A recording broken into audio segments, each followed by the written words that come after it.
Welcome to Campground Conversations, an Ocean Lakes podcast. Join us as we dive into frequently asked questions, uncover hidden gems, and share exclusive behind-the-scenes stories of Ocean Lakes Family Campground. From all of us at your happy place in sunny Myrtle Beach, South Carolina, thanks for tuning in. Welcome to Campground Conversations, an Ocean Lakes podcast. I'm Maddie, and I'll be your host today. We have two very special guests with us. We have Caleb and Pat, both from the golf cart building, and they're going to be talking to us about golf carts, the buying process, the building process, and how to maintenance your golf cart. Hello, my name's Pat. I'm in sales and a service writer there at the golf cart shop. And my name's Caleb. I'm sales and service supervisor over there at the golf cart building. Yes, and they are amazing at what they do. So we're going to talk a little bit first about the process of financing a golf cart through Ocean Lakes Golf Cars. So buying a golf cart is quite simple. We're located inside of Ocean Lakes Campground, but we don't just do inside the campground buying and selling. We do all over Myrtle Beach. Just come on in, just go to the guard shack and say, hey, I'm going to the golf cart building to buy a golf cart, or get it serviced. On the inside of the showroom there, we've got all of our new ones, our 2025s. On the front porch, we have our refurbished carts that we have. They still carry a warranty also, so we got a large selection of colors and schemes and, some of the nicest golf carts you can see there. So, just you can come right in, and we got a different price range for whatever your budget's going to take. So when they're looking for a golf cart, they can buy a brand new one. They can buy a refurbished one. A refurbished one. And you guys refurbish that here. That's right. The only thing that we've reused is the frame and the motor. Now, the used carts, they are awesome. I mean, and that'll get you into a lower price range. So we can, whatever your budget is, we can just about fit you into a golf cart now. And you guys also do completely custom golf cars. Yeah, so the custom carts, again, built off-site at our off-site location. We'll have our chassis, they're 2019 chassis, and we'll basically go through a list of what you want. Body style, headlights, if you want LEDs or, the older style headlights, lithium or non-lithium batteries, tire selection, your wheel selection, I mean, you name it, color, paint job. We also do airbrushing. Yeah, a lot of people come in and say, I like that cart, but I'd like it in blue. Yeah. Well, I like the blue one, but I like that wheel on it. Well, we can change all of that. So when you get the one you designed, it's exactly the way you ordered it. If you ordered a steak in a restaurant, you wanted exactly with the mashed potatoes and beans that you wanted. Right. Same with the golf cart. We can fit it exactly the way you want it. That's awesome. So what I'm hearing is they can find you whatever you're looking for in the budget you have, or if they can't find it, they will build it for you. That's right. So that's good to know.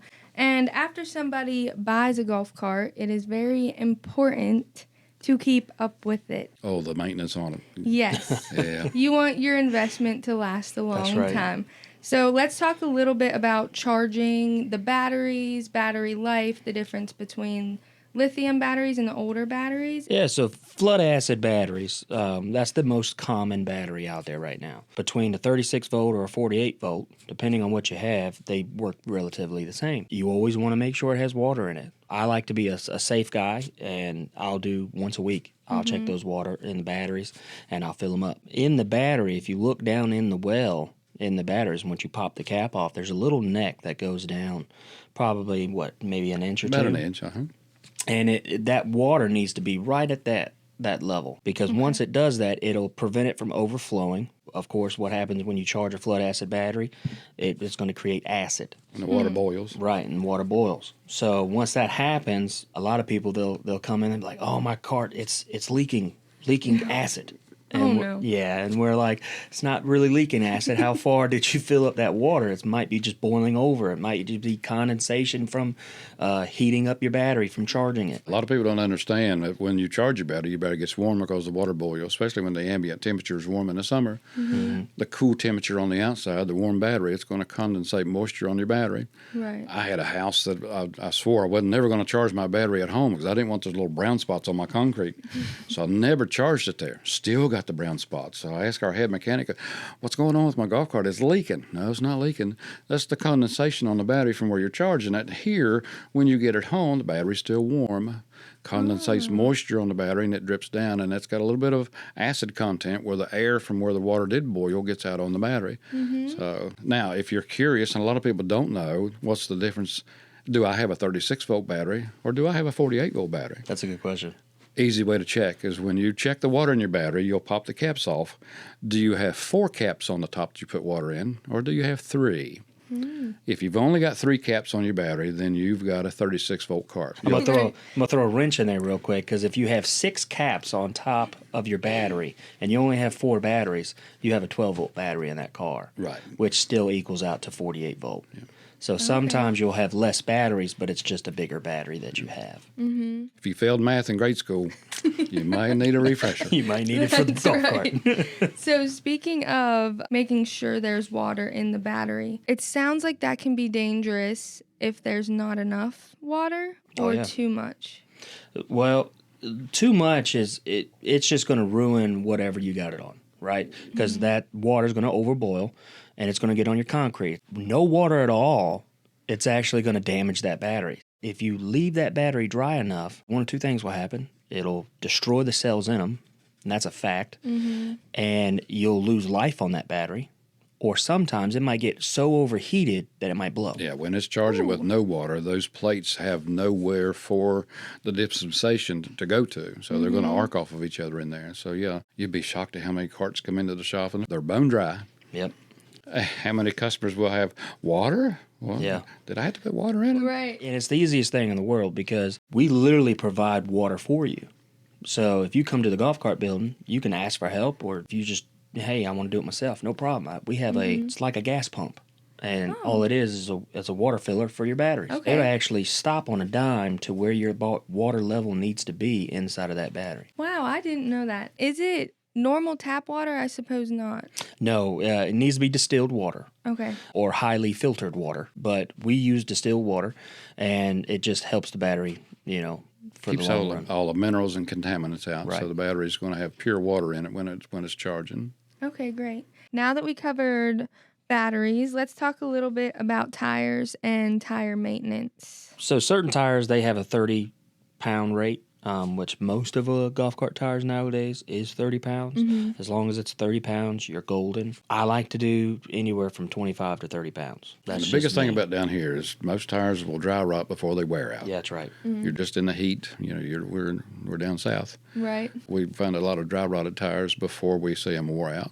Yeah. If they do wear out in the front, it's usually because the cart is misaligned. Yep. So the tires are not going exactly straight down the road or at a little bit of an angle, so they'll wear the front tires out. Or your bushings are bad, and you're leaning on one side more than the other. A lot of the times what we see is we'll see that the side walls wear down before the middle. And that's just air pressure, bushings, alignment, like Pat said. At that same little rain barrel that we've got all the other water services for the batteries, right beside there's an air hose Okay. with a gauge. And if you don't feel comfortable gauging your own tires, we'll do that for you too. But they need to have anywhere from 25 to 30 pounds.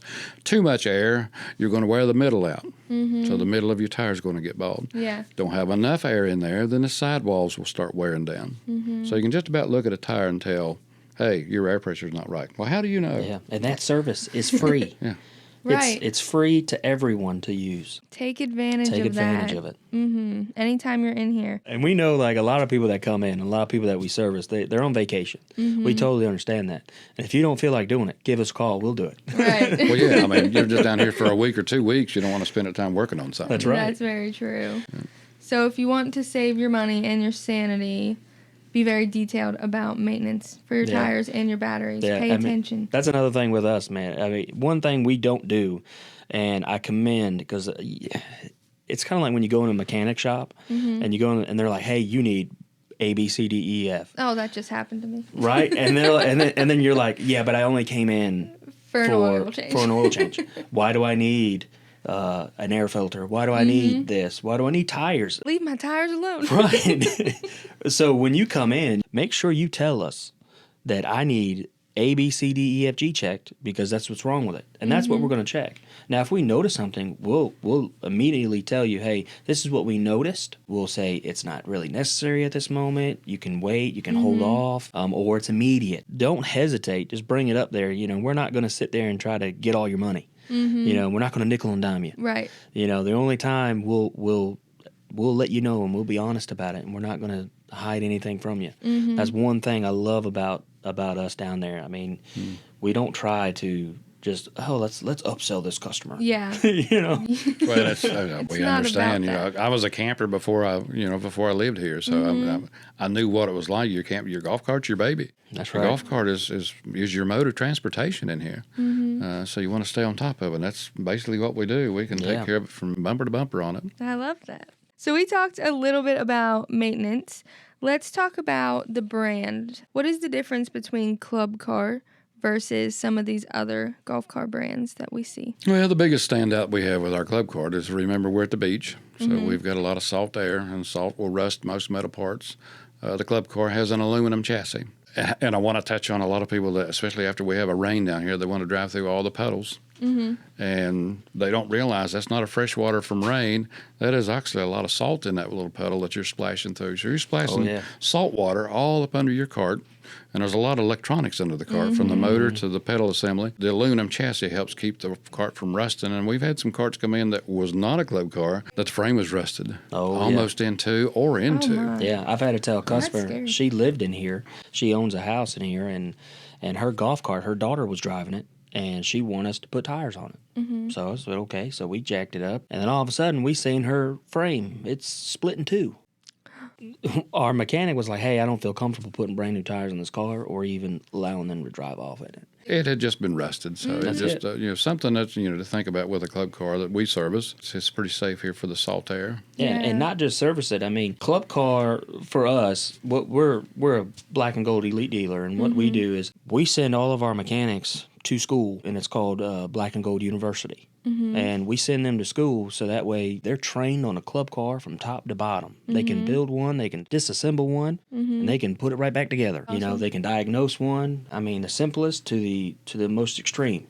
All the other brands, some of the brands we see is, they're coming out with a lot of fancy electronics. Oh yeah. And it's something you just really have to heed a little bit of caution with here in this environment with all this salt air here. What happens when it breaks down? Yeah, in a couple of years when the salt air finally does get to some of those fancy electronics, it just may be a problem. Yeah. It's kind of like the newer cars. What happens when it breaks?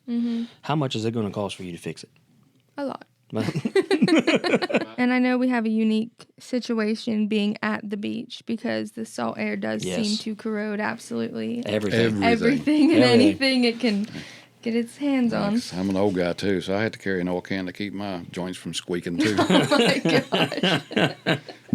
Okay, we've talked a lot about the salt air. Let's talk about how to prepare your golf cart for the winter months. That's a good question. Are you going to store it outside, or are you going to store it inside? Do you have a lithium or non-lithium? So for a winter storage, I would want it to be fully charged. And when you take it to storage, make sure you put the button down in tow. That's going to delay the batteries from going down. But probably about every 5 or 6 weeks, I would probably want to call Ocean Lakes and say, hey, we're going to be gone for a couple of months, but would you pull my cart out of storage, charge it, and put it back? Yep. Sure, it's a $15 charge. How many people we've pulled out of storage that the batteries are just dead because you left it in storage for 3 or 4 months? Right. Yeah, if it's all the way down and to where a common charger won't charge it, and we would have to clamp it to our gator system to charge it. But what's nice about that is, like we said, when you come in on your vacation, you give us a call 3 or 4 days before. Hey, we're coming down on Friday. Could you pull my cart out? Sure. It'll be charged, watered, aired, and ready to go when you get here. That's right. So, boom, your vacation starts the day you pick it up. Well, that And is it's not, so helpful. when you want to put a lithium one in storage, you want to charge it up to a full percent, 100%. And then you have a button on there on the EB batteries. If it is a lithium battery, either have a button on there on your dash, or if it's a club car lithium battery, you won't have a button at all. You'll just have that tow run switch. Make sure when you put it in, the power's off, the tow run switch is down, and then if you have a button on the battery, turn that battery off. And that will be in storage mode. And what that does is allows that battery to drain at a minimum amount per month, Okay. at a minimum percentage per month. And it'll allow it to go up to 6 months. But at any rate, it's a big investment. And like I say, when you show up on your short vacation, you want it to be ready. Right. You guys have been great. Is there anything else at all that you want to share? If you have any questions, we got an awesome set of guys that work behind the counter here at the service and sales desk. Any question you have, just feel free to come up on the porch and walk in Yep. and just ask. I mean, we'll help you any way we can. And we're there 7 days a week. 7 days a week. Great. All right. Well, Caleb and Pat, I just want to thank y'all for being here today. You guys have been super helpful, and I know our guests will appreciate this. Thank y'all for listening this week. And again, guys, thank you for being here. I'm Maddie with marketing. And I'm Caleb with golf carts. I'm Pat. I'm at the sales and service counter there. We will see y'all next week on Campground Conversations.